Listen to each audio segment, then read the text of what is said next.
A very good morning to all the participants of this webinar from DTRTA Lucknow.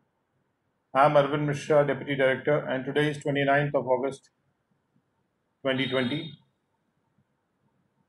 And we are studying Black Money Act. At this point of time, we are at Section 34, and we are starting with Section 34. Recovery of tax dues in case of a company in liquidation. जो company liquidate हो रही है यानी उसके assets को बेचा जा रहा है, कंपनी खत्म हो रही है, उसके एसेट्स को लिक्विफाई किया जा रहा है, ऐसी कंपनी के टैक्स ड्यूज के बारे में ये प्रावधान है। Section 34(1) says that the liquidator shall inform the assessing officer. Liquidator की जिम्मेदारी है, जिसको लिक्विडेटर अपॉइंट किया जाता है उसकी ये जिम्मेदारी है कि वो असेसिंग ऑफिसर को इन्फॉर्म करेगा who has jurisdiction to assess the undisclosed foreign income and asset, जिसके पास ये jurisdiction है undisclosed foreign income और asset को assess करने का of the company के of his appointment within a period of 30 days of his becoming the liquidator.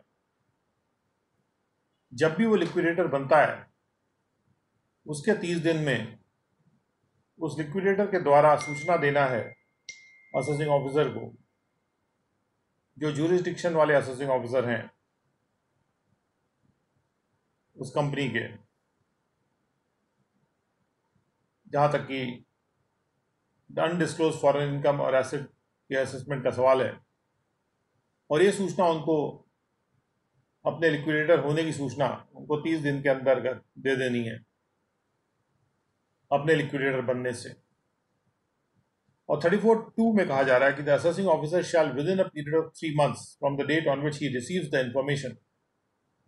Intimate to the liquidator the amount which in his opinion would be sufficient to provide for any tax arrears or any amount which is likely to become payable thereafter by the company under this act. Assessing officer को intimate करना है liquidator को, और ये जो intimation है assessing officer के द्वारा, जिस तारीख को उसको सूचना मिलती है लिक्विडेटर से कि वो लिक्विडेटर बन गए हैं, उनको 3 महीने के विद इन इन्फॉर्म करना है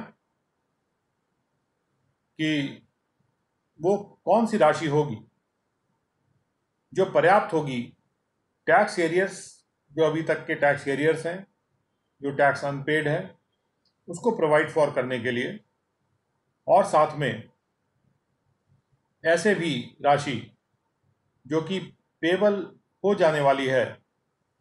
उसके बाद में, यानी कोई असेसमेंट अगर चल रहा है और उसमें कोई राशि पेएबल हो जाने वाली है,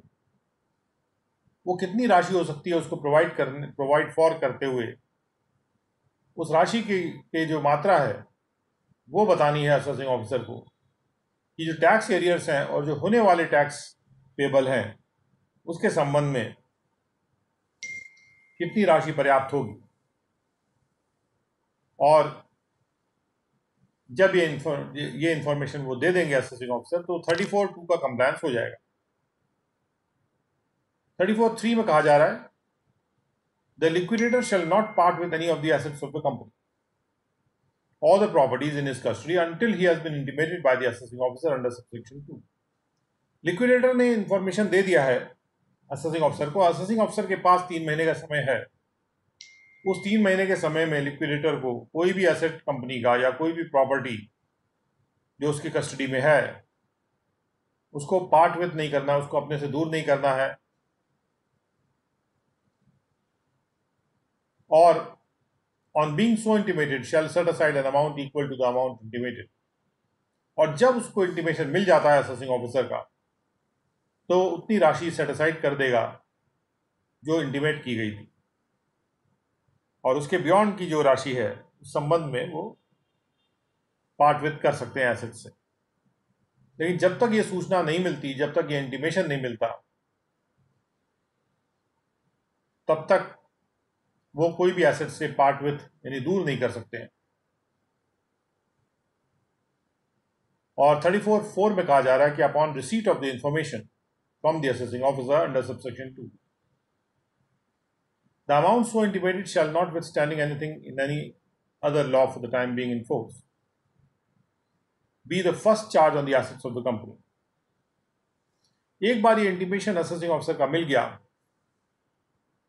तो जो राशि इंटीमेट की गई है वो कंपनी के एसेट्स पर पहला चार्ज होगा, यानी सबसे पहले लिक्विडेटर की जो देनदारी होगी वो उस राशि के संबंध में होगी। Be the first charge on the assets of the company remaining after payment of the following dues. लेकिन निम्नलिखित ड्यूज के पे करने के बाद पहला चार्ज होगा, यानी पहला चार्ज तब होगा जब निम्नलिखित राशियां पे कर दी गई हैं। यानी जो अगर काम के मजदूर हैं, जो वर्कमैन है कंपनी के, उनके ड्यूज अगर पे कर दिए गए हैं, या ऐसे कोई डेट्स हैं जो सिक्योर्ड क्रेडिटर्स को ड्यू थे, ऐसे क्रेडिटर जो सिक्योर्ड हैं, जो किसी सिक्योरिटी के अगेंस्ट उनके डेट्स, उनके जो लोन हैं वो सिक्योर्ड हैं, ऐसे क्रेडिटर्स जो हैं, to the extent such debts under clause 3 of the proviso to subsection 1 of section 325 are pari passu with such dues. और उस हद तक जहां पर सेक्शन 325 में लिखा हुआ है कंपनीज एक्ट के कि ये जो डेट्स हैं सिक्योर्ड क्रेडिटर वाले वो बराबर हक वाले हैं, पारी पासू यानी उनका हक भी बराबर है वर्कमैन के ड्यूज के साथ में। तो जिस हद तक वर्कमैन ड्यूज के बराबर का हक रख रहे हैं वो डेट्स जो कि सिक्योर्ड क्रेडिटर्स के डेट्स हैं under the companies act section 325, उस हद तक ये ड्यूज का पेमेंट टैक्स के ड्यूज के पेमेंट से पहले होगा। और जब ये वर्कमैन ड्यूज और जो बी में जो डेट्स हैं सिक्योर्ड क्रेडिटर्स के, वो जब पे हो जाते हैं उसके बाद जो बची हुई राशि है उस पर पहला चार्ज जो होगा वो असेसिंग ऑफिसर के द्वारा बताए गए इंटीमेटेड राशि से होगा। The liquidator shall personally be liable for the payment of the amount payable by the company if he fails to inform in accordance with subsection 1 or fails to set aside the amount as required by subsection 3. अगर liquidator inform नहीं करता है subsection 1 के अनुसार कि वो liquidator बन गया है, या वो राशि सेट असाइड नहीं करता है सबसेक्शन 3 के अनुसार, तो लिक्विडेटर निजी रूप से जिम्मेदार हो जाएगा जो राशि कंपनी के द्वारा पेएबल है उसको पे करने के लिए। उसके बाद 34(6) में कहा जा रहा है कि the obligation and liabilities attached to the liquidator under this section shall attach to all the liquidators jointly and severally in a case where there is more than one liquidator. जहां पर एक से ज्यादा लिक्विडेटर हैं तो वहां पर सभी लिक्विडेटर्स की जो ऑब्लिगेशंस और लायबिलिटीज हैं, जो जिम्मेदारियां हैं, जो जवाबदारी है, जो ड्यूटीज हैं, जो एक लिक्विडेटर के साथ अटैच्ड हैं, वही ऑब्लिगेशन और लायबिलिटीज जो हैं वो बराबर मात्रा में और जॉइंटली एक साथ में और अलग अलग से भी उन सब के जिम्मेदारी हो जाएगी, उन सब की ड्यूटी हो जाएगी। कहने का मतलब ये कि उनमें से एक लिक्विडेटर से भी पूरी राशि ली जा सकती है। और 34(7) में कहा जा रहा है कि provisions of this section shall prevail over anything to the contrary contain in any other law of the time being in force. ये प्रोविजन, इस सेक्शन का ये जो प्रोविजन है, ये इसके विपरीत अगर किसी भी लॉ में कुछ कहा भी गया हो तो उसके ऊपर प्रिवेल करेगा। और उसके बाद 34(8) में कहा जा रहा है कि in this section liquidator in relation to a company which is being wound up, liquidator की परिभाषा की जा रही है कि in relation to a company which is wound up का मतलब है ऐसी कंपनी जिसकी चाबी खोली जा रही है। कहने का मतलब ये कि जो लिक्विडेट हो रही है कंपनी, जो खत्म की जा रही है company, whether under the orders of the court or otherwise. अब ये जो वाइंडिंग अप है कंपनी का, ये जो कंपनी का बंद किया जाना है, ये कोर्ट के ऑर्डर से हो रहा हो या किसी और कारण से हो रहा हो, तो जो लिक्विडेटर है उसमें इंक्लूड किया जाएगा, shall include the receiver of the assets of the company. जो भी एसेट्स को रिसीव कर रहा है वो भी लिक्विडेटर माना जाएगा। कई बार कोर्ट ऑर्डर करते हैं वाइंडिंग अप, उसमें रिसीवर अपॉइंट कर देते हैं, तो उस केस में जो भी एसेट्स का रिसीवर है वो लिक्विडेटर की परिभाषा में शामिल होगा। और वर्कमेंट्स के ड्यूज जो हैं उसका जो अर्थ है वो कंपनी एक्ट के 325 सेक्शन से लिया जा रहा है, यानी जो भी ड्यू है कामगार लोगों को। आते हैं सेक्शन 35 पे। Section 35 is liability of manager of a company. Every person being a manager at any time during the financial year shall be jointly and severally liable for the payment of any amount due under this Act in respect of the company for the financial year if the amount cannot be recovered from the company. अगर राशि company से recover नहीं हो सकती है तो हर वो व्यक्ति जो कि मैनेजर है किसी भी समय फाइनेंशियल ईयर के दौरान, जो भी मैनेजर है कंपनी में, जो कंपनी को के कामों को मैनेज कर रहा है, वो मैनेजर जितने भी हैं, एक है उससे ज़्यादा हैं, वो सारे जॉइंटली और सेवरली लायबल हो जाएंगे उस राशि के पेमेंट के लिए जो ड्यू है इस एक्ट के तहत, अगर वो राशि कंपनी से रिकवर नहीं की जा सकती है। 35(2) में कहा जा रहा है, the provisions of subsection 1 shall not apply if the manager proves that non-recovery cannot be attributed to any neglect, misfeasance or breach of duty on his part in relation to the affairs of the company. हालांकि वो manager अगर वो साबित कर देता है कि जो कंपनी से रिकवरी नहीं हो पा रही है उसका कारण उसके खुद का निगलेक्ट नहीं, उसने कोई बात अपने ड्यूटीज़ में जो आती है वो निगलेक्ट नहीं किया, या मिसफीसेंस यानी कोई गलत कार्य उसने नहीं किया, या उसने अपने ड्यूटी को किसी तरह से ब्रीच नहीं किया, अगर वो ये साबित कर देता है कि मैंने अपनी ड्यूटी निभाई है, मैंने कुछ भी निगलेक्ट नहीं किया, मैंने कुछ गलत नहीं किया, तो मैनेजर से वो राशि फिर कलेक्ट नहीं की जा सकती है, क्योंकि मैनेजर बस अपनी ड्यूटी ठीक से कर रहा था और जो सही तरीके से जो ड्यूटी करनी चाहिए वही वो कर रहा था। हालांकि कोई इल्लीगल काम करना या कंपनी का टैक्स ना पे करना, ये कोई ड्यूटीज़ में किसी के नहीं आता है, आ भी नहीं सकता है। कोई भी अगर किसी को इल्लीगल ड्यूटी दी गई है तो वो ड्यूटीज़ में नहीं आएगा।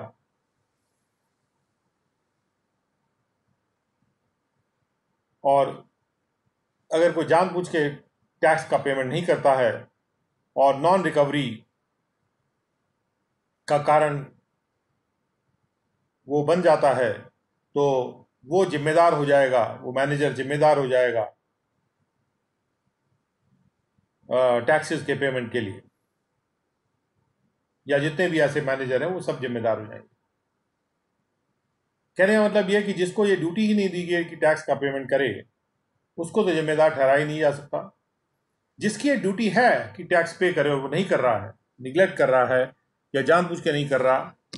या ड्यूटी को नहीं निभा रहा आपने, तो उस केस में उससे कलेक्ट किया जा सकता है मैनेजर से tax. The provisions of this section shall prevail over anything to the contrary contained in the Companies Act. और अगर कंपनीज एक्ट में ऐसा कहीं कुछ लिखा हो कि मैनेजर जिम्मेदार नहीं होगा या कुछ भी ऐसा है, तो ये सेक्शन उस पर प्रिवेल करेगा, यानी इस सेक्शन को ज़्यादा इंपॉर्टेंट माना जाएगा। In this section, manager shall include a managing director, and both shall have the meaning respectively assigned to them in clause 23, 53 and 54 of section 2 of the Companies Act. Manager की परिभाषा में managing director भी शामिल है, इसके अलावा दूसरे managers भी शामिल है, लेकिन मैनेजिंग डायरेक्टर अगर वो है तो वो ये नहीं कह सकता मैं तो मैनेजिंग डायरेक्टर हूँ, मैनेजर नहीं हूँ। तो मैनेजिंग डायरेक्टर भी, जिस तरह से मैनेजिंग डायरेक्टर शब्द डिफाइन हुआ है सेक्शन 254 में, और जैसे मैनेजर शब्द भी डिफाइन हुआ है 253 में, तो जिस प्रकार से वो डिफाइंड है उस मीनिंग के अनुसार मैनेजर शब्द के परिभाषा में मैनेजिंग डायरेक्टर भी शामिल होंगे। आते हैं section 36। 36(1) says that every person being a participant in an unincorporated body at any time during the financial year or the representative assessee of the deceased participant shall be jointly and severally liable, along with the unincorporated body, for the payment of any amount payable by the unincorporated body under this Act, and all the provisions of this Act shall apply accordingly. हर व्यक्ति जो कि भागीदार है, जो participant है किसी भी unincorporated body में, अनइनकॉर्पोरेटेड बॉडी वो होती है जिसका कोई रजिस्ट्रेशन नहीं हुआ, जिसको कहीं अंकित नहीं किया गया है, जिसको शामिल नहीं किया गया किसी रजिस्टर। इनकॉर्पोरेट करना मतलब शामिल करना, और इनकॉर्पोरेट वर्ड का जो मीनिंग है कि एक तरह से जब कंपनी का जैसे रजिस्ट्रेशन होता है, जब फर्म का रजिस्ट्रेशन होता है, जब भी रजिस्ट्रेशन होता है हम उसको कहते हैं इसको इनकॉर्पोरेट कर लिया गया है। वैसे टेक्निकल टर्म्स में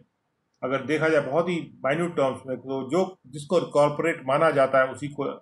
इनकॉर्पोरेटेड कहते हैं, यानी जो कंपनीज एक्ट में रजिस्टर्ड है उसी को इनकॉर्पोरेटेड कहेंगे। फर्म का अगर रजिस्ट्रेशन हो जाता है तो उसको इनकॉर्पोरेटेड नहीं कहेंगे। कोई भी व्यक्ति जो भागीदार है, जो भाग ले रहा है अनइनकॉर्पोरेटेड बॉडी में, बहुत सी बॉडी कंपनीज हो सकती हैं जिनका इनकॉर्पोरेशन नहीं हुआ या होने वाला है, और कोई पार्टिसिपेंट ऐसा है जो अनइनकॉर्पोरेटेड बॉडी में भागीदार है। हम इसमें मान के चल सकते हैं कि अनइनकॉर्पोरेटेड का मतलब है कि जो कंपनीज एक्ट में जो रजिस्टर्ड ना हो। और वो व्यक्ति अगर ऐसी अनइनकॉर्पोरेटेड बॉडी में फाइनेंशियल ईयर के दौरान किसी भी समय वो भागीदार था, उसमें भाग ले रहा था, या जो रिप्रेजेंटेटिव असेसी है डिसीज पार्टिसिपेंट का, ही शैल बी, अगर कोई पार्टिसिपेंट की डेथ हो गई है उसका रिप्रेजेंटेटिव असेसी भी हो सकता है, वो जॉइंटली और सेवरली लायबल होंगे अनइनकॉर्पोरेटेड बॉडी के साथ में for payment of any amount payable by the unincorporated body under this act. Unincorporated body को कुछ भी पेमेंट करना है तो उसके लिए ये लोग भी जिम्मेदार होंगे जो पार्टिसिपेंट हैं,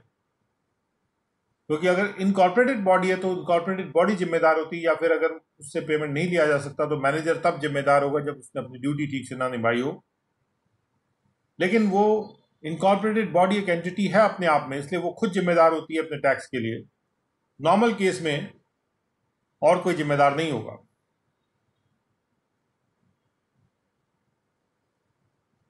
लेकिन अनइनकॉर्पोरेटेड बॉडीज जो हैं उसमें जितने भी भागीदार हैं वो सब जॉइंटली और सेवरली लायबल हैं। जैसे मान लीजिए पार्टनर है तो they are all jointly and severally liable. लेकिन लिमिटेड लायबिलिटी पार्टनरशिप में क्या होता है, अगर वो लिमिटेड लायबिलिटी पार्टनरशिप है तो वहां पर उसको एक तरह का कंपनी टाइप का दर्जा दिया जा रहा है, उसको एक एंटिटी माना जा रहा है, और कहा जा रहा है कि यदि पार्टनर ये साबित कर देता है कि जो नॉन रिकवरी थी उसका कारण उसकी निगलेक्ट, मिसफीसेंस या ब्रीच ऑफ ड्यूटी नहीं अंकित की जा सकती उसके पार्ट पे, यानी उसने ऐसा कुछ नहीं किया पार्टनरशिप के रिलेशन अफेयर्स के रिलेशन में, तो फिर उसकी जिम्मेदारी नहीं होगी। और अगर कोई सेक्शन है प्रावधान जो कि लिमिटेड लायबिलिटी पार्टनरशिप में इसके विपरीत बात कर रहा है तो फिर ये प्रावधान उसके ऊपर प्रिवेल करेगा। तो इससे हम समझ सकते हैं कि लिमिटेड लायबिलिटी पार्टनरशिप बनाने के कितने फायदे हो सकते हैं,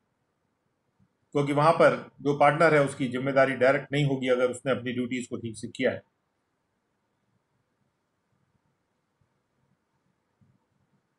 और मुख्य जिम्मेदारी जो है वो कंपनी या लिमिटेड लायबिलिटी पार्टनरशिप की ही होगी। और एक तरह से यहाँ पे लिमिटेड लायबिलिटी पार्टनरशिप भले ही इनकॉर्पोरेटेड नहीं है, उसको ये नहीं कहा जा सकता कि वो इनकॉर्पोरेटेड है, फिर भी लिमिटेड लायबिलिटी पार्टनरशिप के केस में लिमिटेड लायबिलिटी पार्टनरशिप ही जिम्मेदार होती है। और पार्टनर केवल तब जिम्मेदार होगा जब उसने अपने ड्यूटीज को निगलेक्ट किया हो, या उसने ड्यूटी को ब्रीच किया हो, तोड़ा हो, या उसने कुछ गलत कार्य किया हो, मिसफीसेंस किया हो। मिसफीसेंस में एक जानबूझ के किया हुआ गलत कृत्य शामिल है।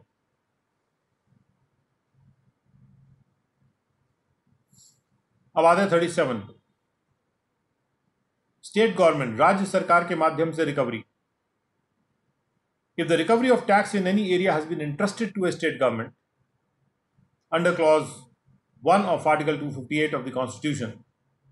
the state government may direct with respect to that area or any part thereof that tax shall be recovered therein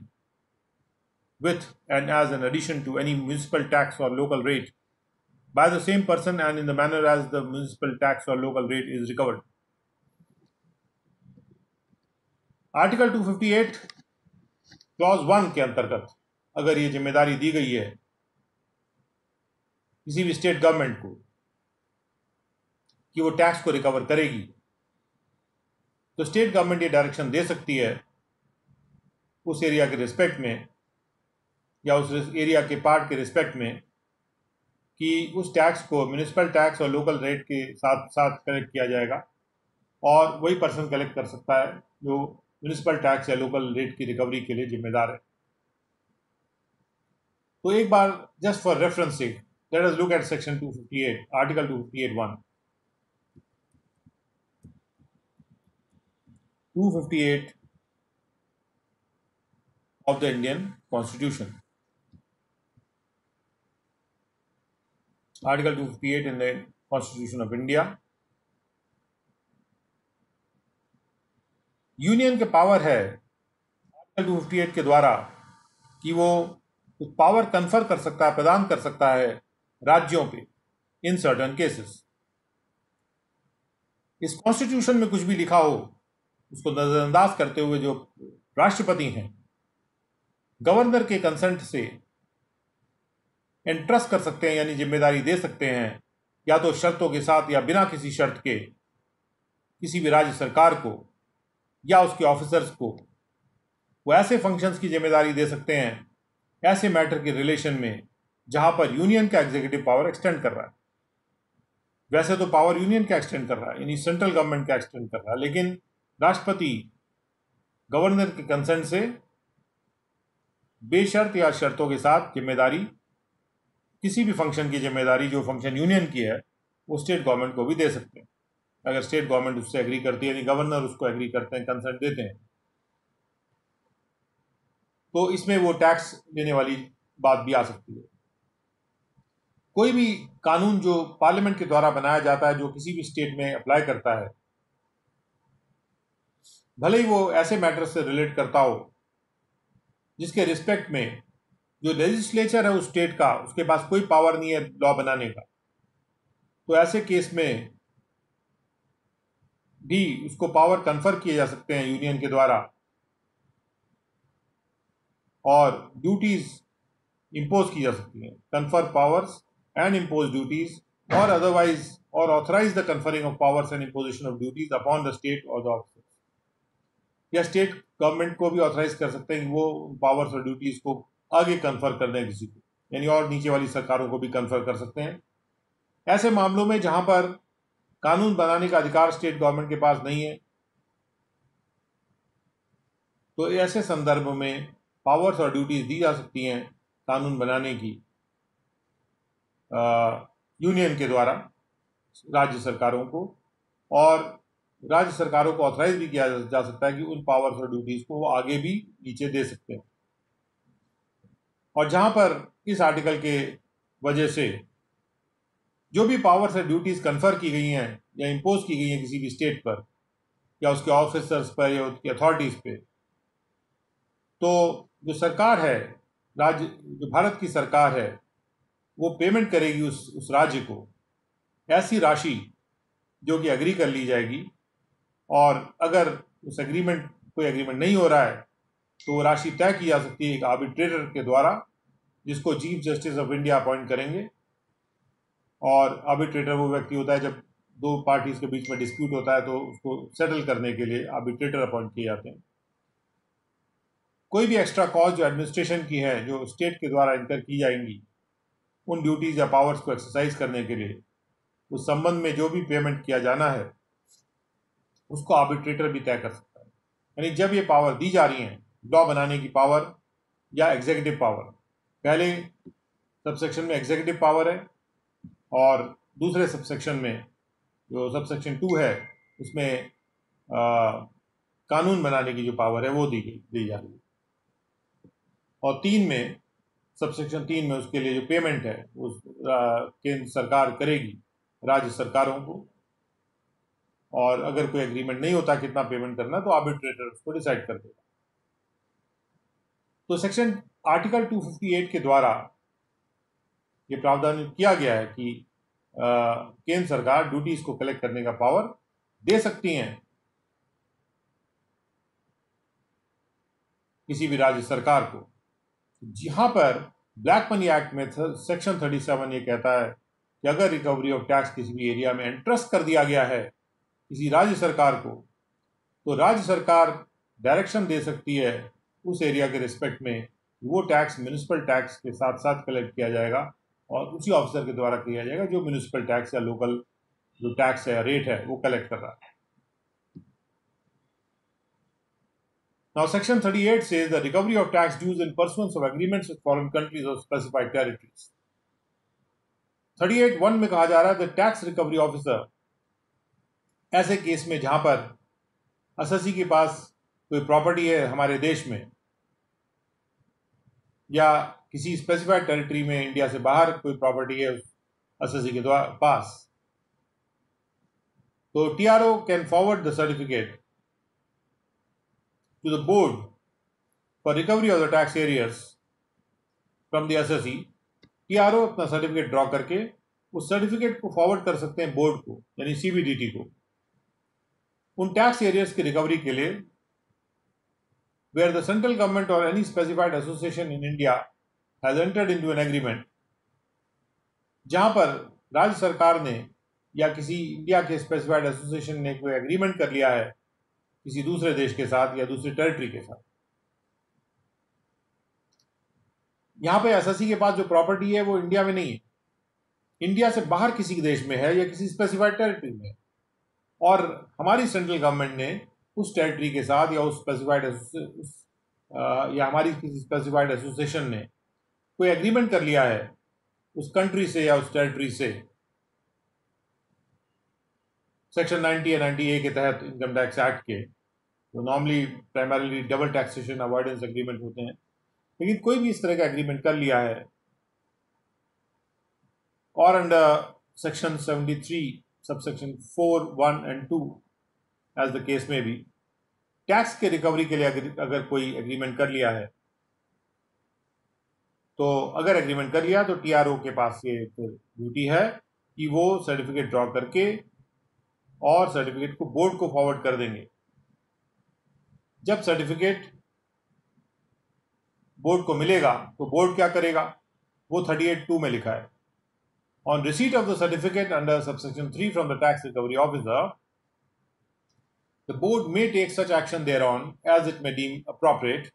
having regard to the terms of the agreement with such country or a specified territory। Board को कोई direction नहीं दिया जा रहा कि उनको करना क्या है, board will apply its own mind, और बोर्ड एग्रीमेंट के टर्म्स को देखेगा कि उस देश के साथ या उस स्पेसिफाइड टेरिटरी के साथ हमारे किस तरह का एग्रीमेंट है, उसकी शर्तें क्या हैं, और उनको मद्देनजर रखते हुए जो भी वो उपयुक्त मानेगा बोर्ड ऐसा एक्शन लेगा। तो बोर्ड या तो डिसाइड कर सकता है कि उसको आगे उस टेरिटरी को ना भेजें, कि उसको कलेक्ट ना किया जाए, या फिर भेज भी सकता है सोच के कि भाई हाँ ऐसे केस में भेजना चाहिए, और जब वो सर्टिफिकेट दूसरे देश में चला जाएगा, एग्रीमेंट में लिखा होता है कि सर्टिफिकेट टीआरओ का अगर फॉरवर्ड करते हैं तो उस देश को पैसा कलेक्ट करके भेजना है, क्योंकि एक एग्रीमेंट किया गया सेक्शन 90 90A के तहत।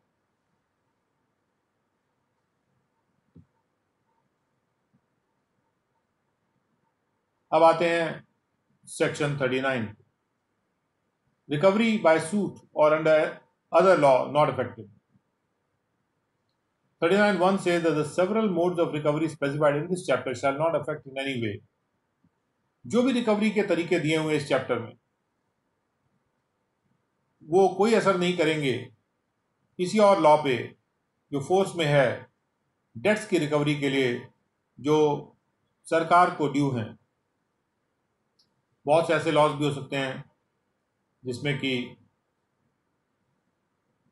जो डेट्स है वो रिकवर किए जाएंगे, जो गवर्नमेंट को ड्यू हैं डेट्स वो रिकवर किए जाएंगे गवर्नमेंट के द्वारा, और वहाँ पर तरीके भी दिए हो सकते हैं कि कैसे वो रिकवर किए जाएंगे। तो उन लॉज पे, उन कानूनों पे हमारे जो मोड्स ऑफ रिकवरी है उनका कोई असर उन कानूनों पे नहीं हो, यानी वो कानून अपने जगह पे हैं। और 39(1)(b) में कहा जा रहा है the right of the government to institute a suit for the recovery of the tax arrears from the assessee. और सरकार के राइट पर भी कोई असर नहीं होगा कि वो सूट इंस्टीट्यूट करे टैक्स एरियर्स के रिकवर के लिए एसएससी के साथ। सरकार के पास पूरा राइट है कि जो भी मोड्स ऑफ रिकवरी दे रखे हैं इस चैप्टर में, उसके अलावा सरकार सूट भी फाइल कर सकती है टैक्स एरियर्स के रिकवरी के लिए एसएससी से। और ये जो अधिकार है सूट फाइल करने का या सिविल सूट फाइल करने का, इस अधिकार पर कोई रोक नहीं है। भले ही ये several modes of recovery specify किए गए हैं इस चैप्टर में कि उस तरह से रिकवरी की जाएगी, लेकिन ये सूट फाइल करने को बार नहीं करती। And it shall be lawful for the assessing officer or the government to have recourse to any such law or suit. Assessing officer ऐसी किसी भी लॉ को यूज कर सकते हैं या ऐसे किसी भी राइट को सूट फाइल करने के लिए यूज कर सकते हैं,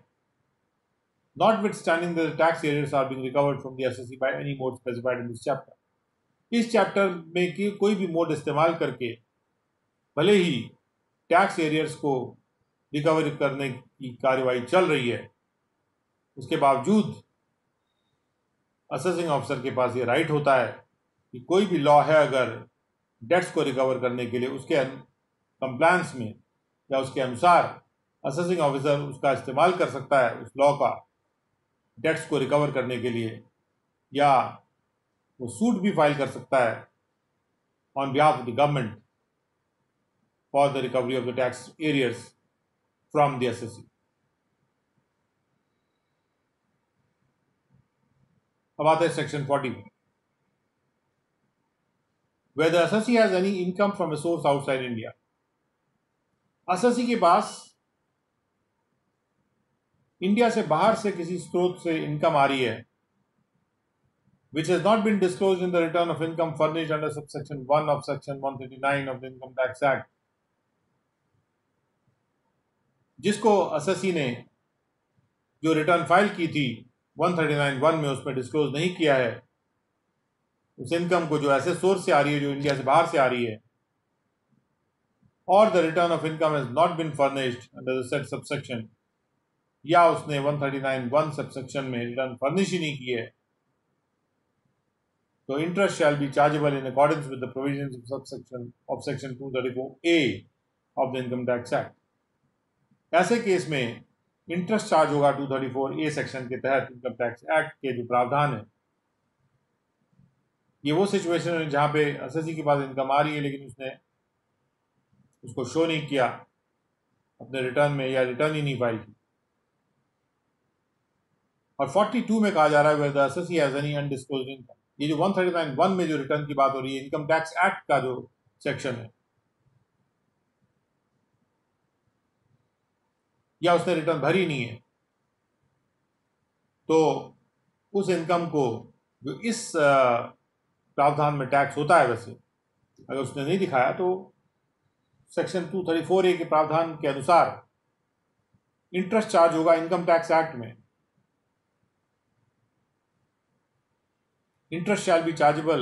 in accordance with the provisions of section 234A of the income tax act. तो इंटरेस्ट चार्ज होगा, और ये जो चार्ज हो रहा है इंटरेस्ट, ये ब्लैक मनी एक्ट में भी चार्ज हो रहा है, लेकिन जो प्रावधान यूज किए जा रहे हैं ये 234A वाले प्रावधान यूज किए जा रहे हैं।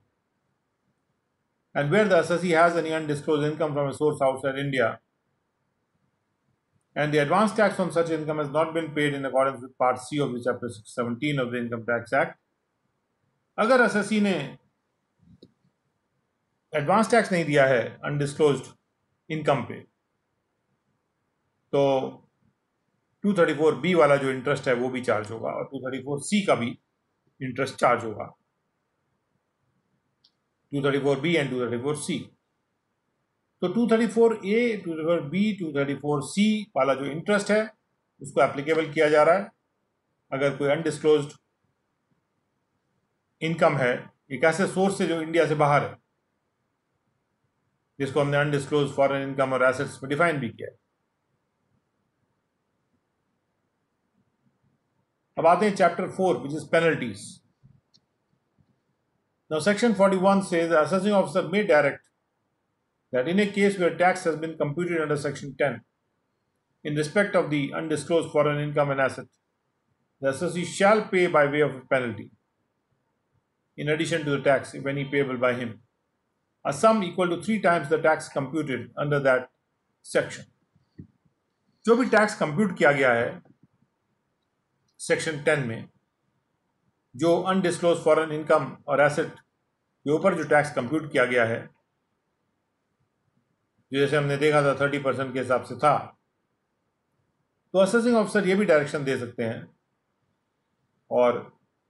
में इसलिए क्योंकि डिस्क्रिशनरी पावर है असेसिंग ऑफिसर के पास, वो अपना माइंड अप्लाई करेगा कि असेसी ने क्या जानबूझ के अनडिस्क्लोज रखा था इनकम को उसने छुपाया था कि नहीं छुपाया था, जानबूझ के ना भी हो लेकिन छुपाया था कि नहीं छुपाया था। अगर उसने उसको छुपाया है तो उस पर पेनल्टी इम्पोज की जा सकती है। वो पेनल्टी के माध्यम से पे करेंगे इन एडिशन टू टैक्स, जो भी उसके द्वारा पेबल है, और ये राशि बिल्कुल फिक्स्ड राशि है, 3 times the tax, यानी 300% of the tax which is computed. This is a very heavy amount. और अगर पेनल्टी इम्पोज करनी है, ये एक ही राशि की इम्पोज की जा सकती है, which is 3 times, 3 Guna of the tax computed under section 10 of this black money act. तो पेनल्टी की राशि 3 गुना होगी टैक्स से, और ये असेसिंग ऑफिसर डायरेक्ट कर सकते हैं कि ये उसके द्वारा पेबल होगा, यानी कि उनके द्वारा पेनल्टी प्रोसीडिंग चलाई जाएगी और उसमें वो डायरेक्शन देंगे असेसी को अपॉर्चुनिटी देने के बाद।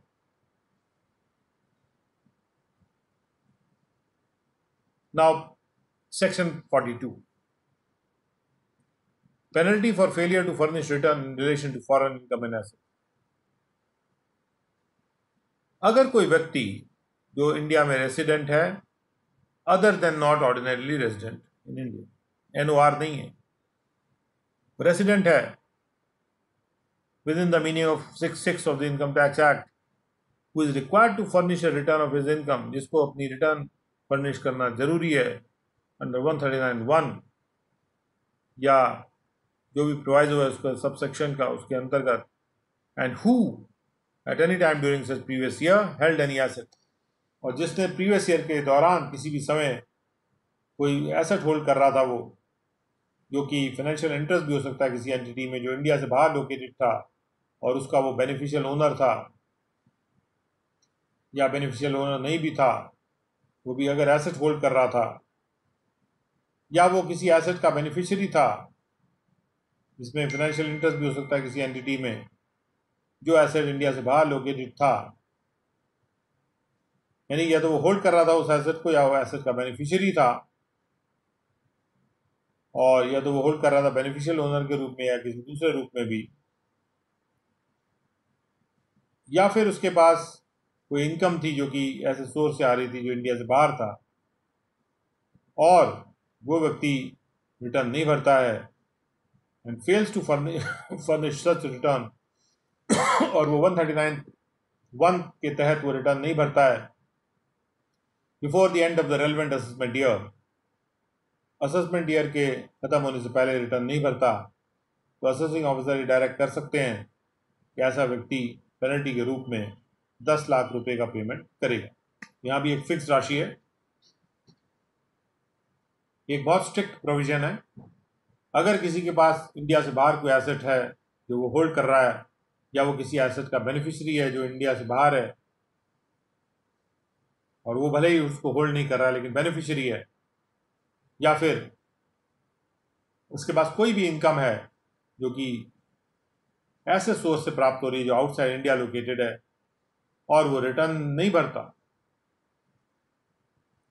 और वो रिटर्न रेलेवेंट असेसमेंट ईयर से पहले नहीं भरता, तो असेसिंग ऑफिसर डायरेक्शन दे सकते हैं। और ऐसे केस में असेसिंग ऑफिसर एक ही राशि का डायरेक्शन दे सकते हैं, 10 lakh rupees, which is quite a heavy amount, which gives a lot of stress upon, lays a lot of stress upon the fact that it is necessary for every person that they must disclose their assets which are outside India. So if we come to know about, if the department comes to know about those assets and they have not disclosed them, then by way of penalty, a 10 lakh rupees amount has to be paid under Section 42 of the Black Money Act. Provided that this section shall not apply in respect of an asset being one or more bank accounts having an aggregate balance which does not exceed a value equivalent of 500,000 rupees at any time during the previous year. हालांकि ये जो penalty वाला section है, ये जो 10 लाख की penalty लगाई जा रही है, जहां पर बैंकों में जितने भी अकाउंट्स हैं बाहर इंडिया से 5 लाख रुपए से ज़्यादा के बराबर की राशि अगर नहीं है तो वहां पे इस सेक्शन का इस्तेमाल नहीं करना है। यानी प्रीवियस ईयर के दौरान 5 लाख से ऊपर कभी राशि नहीं गई है सारे बैंक अकाउंट्स में जो इंडिया से बाहर है। और उसके बाद एक्सप्लेनेशन है, for determining the value equivalent in rupees, जब हमें इक्विवेलेंट वैल्यू निकालनी है, जैसे ऊपर शब्द दिया इक्विवेलेंट वैल्यू इक्विवेलेंट, ये जो वैल्यू इक्विवेलेंट निकालना है उसको रुपीज में निकालना है। जो भी बैलेंस है किसी अकाउंट में जो कि फॉरेन करेंसी में अगर मेंटेन कर रहा है एसएससी, तो जो रेट ऑफ एक्सचेंज है कैलकुलेशन के लिए वैल्यू की रुपीज में, वो टेलीग्राफिक ट्रांसफर का जो बाइंग रेट होता है उस करेंसी का, उस तारीख को जिसके लिए वैल्यू को तय करना है, जो भी रेट टेलीग्राफिक ट्रांसफर का बाइंग रेट जो स्टेट बैंक ऑफ इंडिया ने अडॉप्ट किया है वो रेट लिया जाएगा। और जहाँ पर स्टेट बैंक ऑफ इंडिया जो constituted under the state bank of India act, उन्होंने अगर जो भी रेट तय किया हुआ टेलीग्राफिक ट्रांसफर का ऐसी करेंसी का, वो रेट लेके इक्विवेलेंट वैल्यू इन रुपीज निकाल ली जाएगी। Now we come to section 43. If any person being a resident other than not ordinarily resident in India within the meaning of 6(6) has not furnished his return of income for any previous year under 4(1) or 139(1) or 405, अगर कोई व्यक्ति resident है और उसने return नहीं भरा 139(1)(4)(5) में, नहीं उसने रिटर्न भर दिया है और वो उस रिटर्न में, क्योंकि 42 में रिटर्न नहीं भरा था, लेकिन अगर रिटर्न भर दिया है यानी fails to furnish any information, उसमें वो इंफॉर्मेशन फर्निश नहीं करता या फिर इनएक्यूरेट पर्टिकुलर्स फर्निश करता है ऐसे रिटर्न में,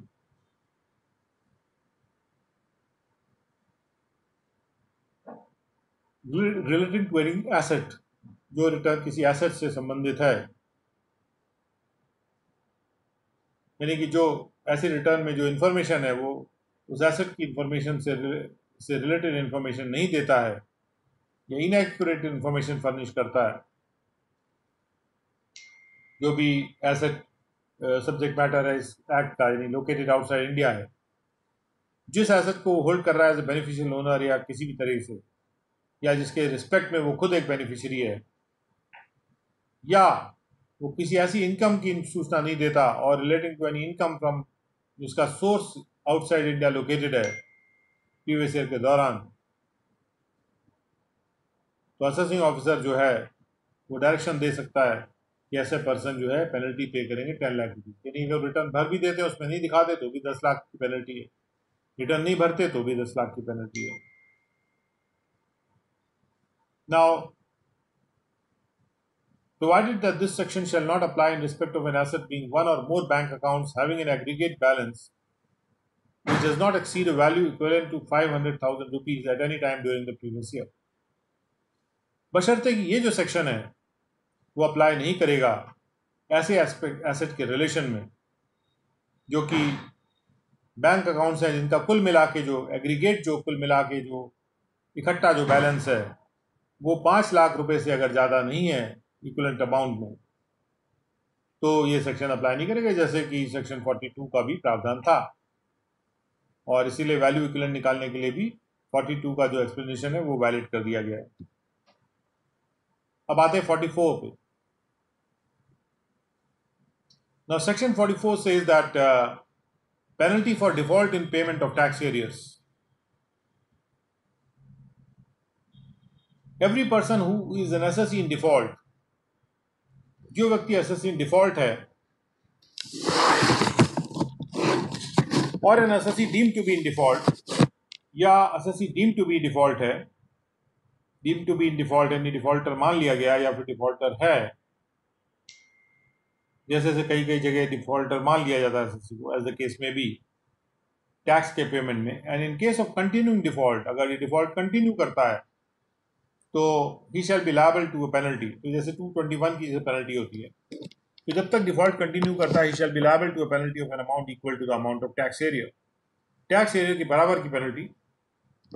के लिए वो लायबल होगा। और ये पेनल्टी खत्म नहीं होगी केवल इस कारण से कि पेनल्टी लेवी करने से पहले उसने टैक्स पे कर दिया था। पेनल्टी लेवी करने से पहले टैक्स भले ही पे कर दिया हो, लेकिन उसने टैक्स पे नहीं किया था और वो डिफॉल्टर था, तो अगर उसने जो समय सीमा दी गई थी उसमें टैक्स पे नहीं किया तो he is liable to a penalty amount which is equal to the tax arrears, which is equal to the tax arrear. Tax arrear के बराबर का अमाउंट पेनल्टी के रूप में इम्पोज किया जा सकता है। अप टू द अमाउंट नहीं है, इक्वल टू द अमाउंट, यानी कि उतना पूरा का पूरा राशि उसको पे करना है जो टैक्स एरियर की राशि थी। पेनल्टी के रूप में उसको टैक्स के अगेंस्ट एडजस्ट नहीं किया जाएगा, ये पेनल्टी है। Now we come to section 45।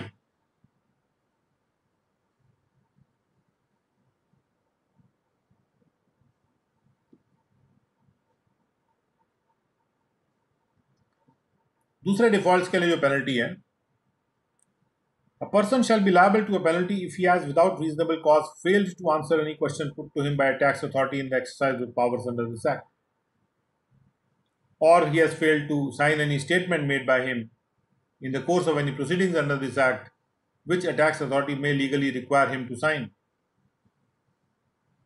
or if he has without reasonable cause failed to attend or produce the books of accounts or documents at the place or time. If he is required to attend or give evidence or produce books of accounts or other documents at certain place and time in response to summons issued under section 8. तो penalty के लिए liable वो कब हो रहा है? He shall be liable to a penalty अगर बिना किसी रीजनेबल कारण के वो सवाल का जवाब नहीं देता जो टैक्स अथॉरिटी इस एक्ट के पावर्स के एक्सरसाइज में उसके समक्ष रख रही है। तो ये जो सवाल है कि राइटिंग में भी हो सकता है, ओरल भी हो सकता है, या कोई स्टेटमेंट अगर वो देता है किसी प्रोसीडिंग के दौरान, किसी प्रोसीडिंग के चलते हुए कोर्स में, और जिसको कि टैक्स अथॉरिटी को ये लीगल राइट है कि वो उससे रिक्वायर कर सकते हैं इसको साइन करो। कुछ ऐसे स्टेटमेंट भी होते हैं जैसे पुलिस में, तो वहाँ पे अथॉरिटी के पास राइट नहीं होता कि उसको उसका साइन उस पर लें। ऐसे ही कुछ जैसे प्रोसिक्यूशन के लिए अगर कोई स्टेटमेंट है तो वहाँ पर भी कोई अधिकार नहीं होगा कि उसका साइन लिया जाए। लेकिन जहाँ पर भी टैक्स अथॉरिटी के पास ये पावर है, ये अधिकार है कि वो लीगली ज़रूरी कर सकते हैं कि उस डॉक्यूमेंट को वो साइन करे,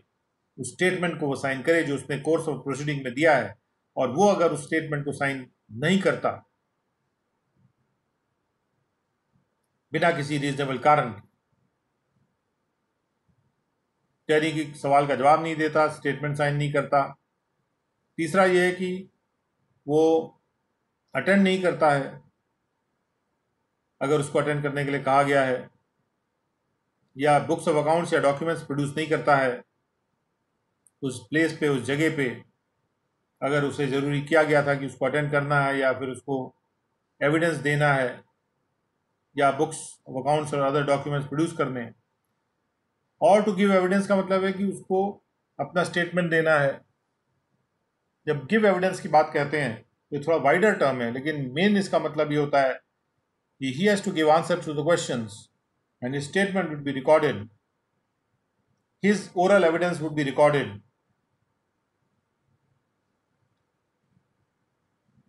and maybe his written evidence also could be recorded. So when we say if he was asked to attend, जो समन्स इशू किया गया था उसको सेक्शन 8 के तहत, और उसमें उसको कहा गया था कि आपको अटेंड करना है या उसको बुक्स और अकाउंट से डॉक्यूमेंट्स प्रोड्यूस करना है या फिर एविडेंस देना है, अगर उसके लिए उसको ज़रूरी किया गया था और वो ऐसा नहीं करता, वो फेल कर जाता है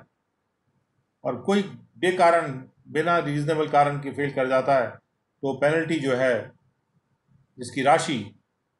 50,000 से कम नहीं होगी और 2 लाख तक भी जा सकती है। तो 50,000 से लेके 2 लाख तक की पेनल्टी इस तरह की गलती के लिए इम्पोज की जा सकती है। इम्पोज की क्या जा सकती है कि अगर एक बार साबित हो जाता है कि उसने उसको जो बिना किसी रीजनेबल कारण के ऐसा किया है, देन पेनल्टी के लिए लायबल होगा ही होगा। There is no choice available here. ऐसा नहीं है कि assessing officer may impose the penalty, may imposition की बात नहीं है। As soon as assessing officer records the file या he records in the order the fact that the person has without reasonable cause, और विदाउट रीजनेबल कॉज के लिए उसको वो अपॉर्चुनिटी देगा तो person will give the reasonable cause. Assessing officer को उसकी बात काटना होगा अगर उसकी बात सही नहीं है, और विथ रीजंस एंड मटेरियल अगर असेसिंग ऑफिसर इस कंक्लूजन पे पहुंचते हैं सही तरीके से कि विदाउट रीजनेबल कॉज उसने आंसर नहीं किया था क्वेश्चन को या स्टेटमेंट साइन नहीं किया था जो लीगली उसको रिक्वायर किया गया था साइन करने के लिए, या उसने अटेंड नहीं किया या बुक्स ऑफ अकाउंट्स प्रोड्यूस नहीं किया, डॉक्यूमेंट्स प्रोड्यूस नहीं किए या एविडेंस नहीं दिया गया समन्स देने के रिस्पॉन्स में, तो वो 50,000 से शुरू करके 50,000 से कम की पेनल्टी इसमें नहीं है। 50,000 या उसके ऊपर may extend up to 2 lakh rupees for such defaults. Now we come to the procedure. When we say procedure, this is a procedure for imposition of penalty. And I really wish that we have such a section in the Income Tax Act also. Now 46(1) says that the tax authority shall, for the purpose of imposing any penalty, penalty को impose करने के purpose से इस chapter के तहत, under this chapter, सबसे पहले tax authority को क्या करना है कि they have to issue a notice to an assessee. ये नोटिस कहा जाएगा notice under section 46(1) of the black money undisclosed foreign income and assets and imposition of tax act 2015। He shall issue a notice to an assessee requiring him to show cause. उसमें उसको ज़रूरी किया जाएगा notice में या आप कारण बताइए, कारण दिखाइए क्यों पेनल्टी आपके ऊपर लगाई ना जाए, क्यों, why the penalty should not be imposed on him. और ये जो नोटिस इशू किया जाएगा 46(2) के तहत, this notice will be issued, this notice shall be issued during the pendency of any proceeding under this act for the relevant previous year in respect of the penalty referred to in section 41. Section 41 में जिस penalty का reference किया जा रहा है उस penalty की जो प्रोसीडिंग है, यानी एक प्रोसीडिंग होगी पेनल्टी की जो भी रेलेवेंट प्रीवियस ईयर के लिए प्रोसीडिंग पेंडिंग होगी, pendency of the proceeding under this act, black money act के तहत, in respect of the penalty referred to in section 41. ये नोटिस इशू करना जरूरी है कितने टाइम, इस प्रोसीडिंग के दौरान। और इसके लिए हम सेक्शन 41 में जो पेनल्टी रेफर की जा रही है उसको एक बार फिर से देख लेते हैं।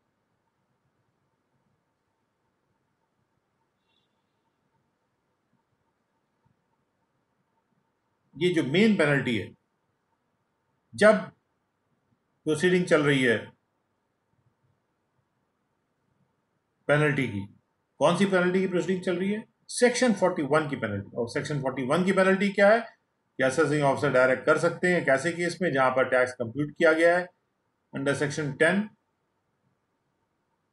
कि वो पेनल्टी पे करेंगे टैक्स के एडिशन में, जो कि 3 गुना होगी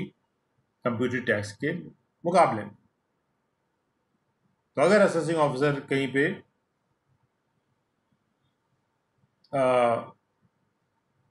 असेस करते हैं और उस टैक्स को असेस करते हैं, टैक्स कंप्यूट करते हैं और अनडिस्क्लोज फॉरेन इनकम और एसेट का असेसमेंट करते हैं, तो असेसिंग ऑफिसर ये पेनल्टी पे करने के लिए डायरेक्शन दे सकते हैं।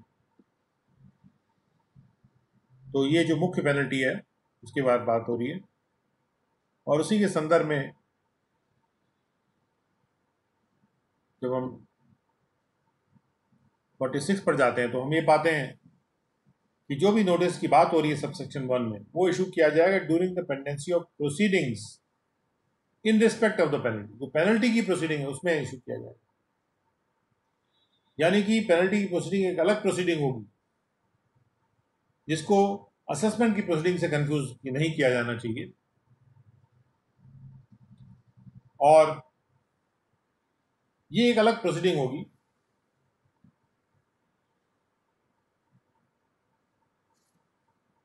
and within a period of 3 years from the end of the financial year in which the default is committed,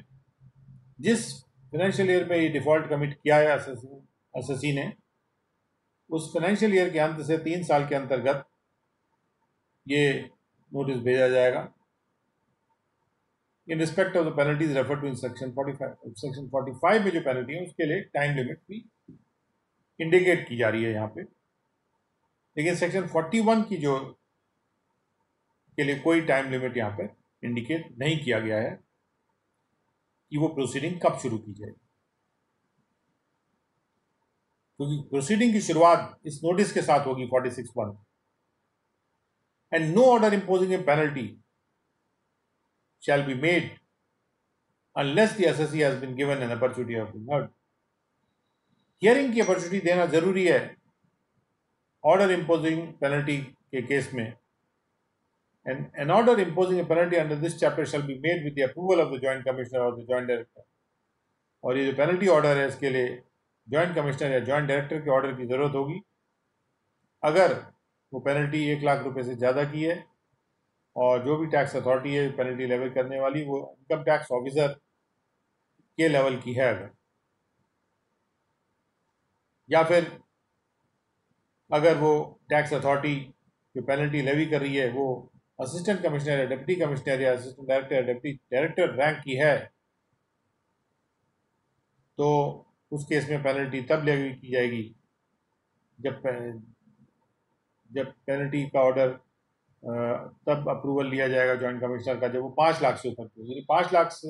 रुपए से कम की जो पेनल्टी है वो AC, DC, AD, DD लगा सकते हैं बिना जॉइंट कमिश्नर के अप्रूवल के। लेकिन अगर इनकम टैक्स ऑफिसर को पेनल्टी लगानी है तो अगर 1 लाख रुपए से ज़्यादा की पेनल्टी लगानी है तो ITO को यानी इनकम टैक्स ऑफिसर को जॉइंट कमिश्नर या जॉइंट डायरेक्टर जो भी उसके सुपीरियर हैं उनका अप्रूवल लेना होगा। और उसके बाद 46(5) में कहा जा रहा है कि every order of penalty which is issued under this chapter, हर वो ऑर्डर पेनल्टी का जो इस चैप्टर के तहत इशू किया गया है, shall be accompanied by notice of demand, उस ऑर्डर के साथ एक नोटिस ऑफ डिमांड जाएगा, साथ में जाएगा, accompanied by in respect of the amount of penalty imposed, जो भी पेनल्टी इम्पोज की जा रही है उसके रिस्पेक्ट में, and such notice of demand shall be deemed to be a notice under section 13। और ऐसा जो नोटिस ऑफ डिमांड है वो सेक्शन 13 का जो नोटिस ऑफ डिमांड मान लिया जाएगा, जो नोटिस ऑफ डिमांड की जो सेक्शन 13 में बात की गई है। और उसके बाद टाइम बारिंग जो टाइम होता है पेनल्टी इम्पोज करने के लिए, जैसे 274 सेक्शन है हमारा, तो bar of limitation for imposition of penalty under the black money act section 47। कोई भी ऑर्डर पेनल्टी इम्पोज करने वाला इस चैप्टर में नहीं पास किया जाएगा 1 साल के बाद from the end of the financial year जिसमें कि notice for imposition of penalty is issued under section 46। Notice issue किया जा रहा है जिस फाइनेंशियल ईयर में उस फाइनेंशियल ईयर के खत्म होने के बाद 1 साल के अंतर्गत ये पेनल्टी का ऑर्डर पास करना जरूरी है। हालांकि जैसे आपने देखा कि सेक्शन 41 में अगर पेनल्टी लगाई जा रही है तो ये नोटिस इशू करने का के लिए कोई टाइम लिमिट नहीं है, can be done at any time. उसके बाद कोई भी ऑर्डर जो इम्पोज करते हुए प्रोसीडिंग को ड्रॉप करते हुए अगर करना है, एन ऑर्डर इम्पोजिंग और dropping the proceedings for imposition of penalty, जो भी पेनल्टी के इम्पोजिशन की प्रोसीडिंग है उसको ड्रॉप करते हुए अगर ऑर्डर करना है या उसको इम्पोज करते हुए ऑर्डर करना है या किया है, उस ऑर्डर को रिवाइज किया जा सकता है या रिवाइव किया जा सकता है। जैसे ड्रॉप कर दिया तो उसको रिवाइव भी किया जा सकता है, फिर से पुनर्जीवित किया जा सकता है, एज द केस में भी, जो भी केस हो, रिवाइव करने वाला हो या फिर इम्पोज पेनल्टी को रिवाइज करने वाला हो। On the basis of the assessment of the undisclosed foreign income and asset as revised after giving effect to the order of the Commissioner of Appeals, the Appellate Tribunal, the High Court or the Supreme Court, or the revision order under Section 23-24. Commissioner of Appeals, Appellate Tribunal, High Court, Supreme Court या CIT जो order करते हैं 23-24 में revision order, उन orders की वजह से अगर जो असेसमेंट है अनडिस्क्लोज फॉरेन इनकम एसेट का वो रिवाइज होता है तो पेनल्टी भी रिवाइज की जा सकती है। क्योंकि जैसे हमने देखा पेनल्टी की राशि जो है वो अनडिस्क्लोज फॉरेन इनकम और एसेट की 3 गुना, उस पर जो भी टैक्स कंप्यूट होता है उसकी 3 गुना होती है। तो इस तरह से वो पेनल्टी की राशि भी रिवाइज हो जाएगी जब ये ऑर्डर आते हैं। उसके बाद एन ऑर्डर रिवाइजिंग और reviving of the penalty under subsection 2 shall not be passed. ये रिवाइज या रिवाइव करते हुए जो ऑर्डर है वो पास नहीं किया जाएगा after the expiry of period of 6 months from the end of the month